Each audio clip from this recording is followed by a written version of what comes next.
श्री स्वामी समर्थांची कथा. श्री स्वामी समर्थाच्या अनेक लीला आहेत आणि यातून आपल्याला शिकायला मिळतं.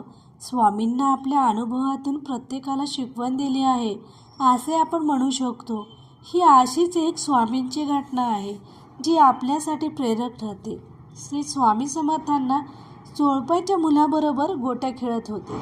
स्वामी म्हणतात, जिंकायचं असेल तर नेम अचूक पाहिजे, लक्ष केंद्रित करावं लागतं.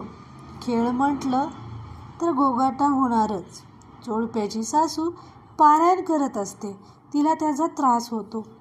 चोळप्याची पत्नी स्वामींना थोड्या चिडक्या स्वरात निदान थोड्या वेळापर्यंत तरी शांतता राखा असे म्हणते. स्वामी मान्य करतात, पण समज पण देतात. पारायण करताना खेळाचा आवाज ऐकू तरी कसा येतो? कोणतीही गोष्ट करताना एकाग्रता हवी. देवाचे नाव घेताना तर ती उच्च पातळीची हवी.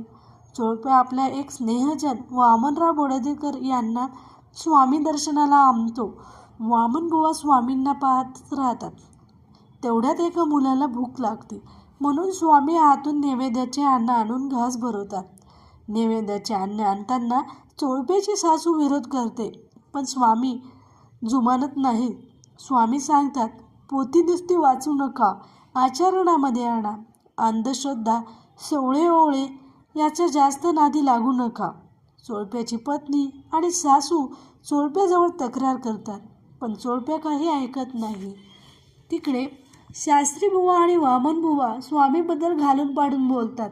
मग ते वामनबुवाला घेऊन आपले गुरु घोलपस्वामीकडे जातात. घोलपस्वामी मुठभर मातीला सोन्याच्या नाण्यात बदलून चमत्कार दाखवतात. वामनबुवा चमत्काराला जुमानत नाहीत. उलट घोलपस्वामींना आपले गुरु स्वामी समर्थाबद्दल सांगतात. घोलपस्वामी सोन्याची लालूच देऊन आपला शिष्य करू असे पाहतात. वामनबुवा आणि घोलपस्वामी यांच्यामध्ये वाद होतो. जाता जाता वामनबुवा सांगून जातात की माझे गुरु येईल तुमची परीक्षा पाहायला. तिकडे शास्त्रीबुवा घोलपस्वामींकडे दगड घेऊन याचं सोनं करा अशी विनंती करतात. अर्ध सोनं आम्ही घेऊ अशा अटीवर घोलपस्वामी आपले प्रयत्न सुरू करतात.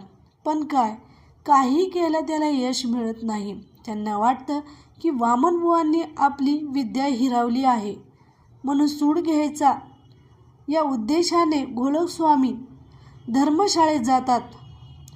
घोलप एक मोठा घोडा घेऊन वामनबुवांवर टाकायला जातात, पण त्यांना घोडा टाकताच येत नाही आणि उलट तेच स्वतः पडून त्याच घोड्याखाली चिरडले जातात.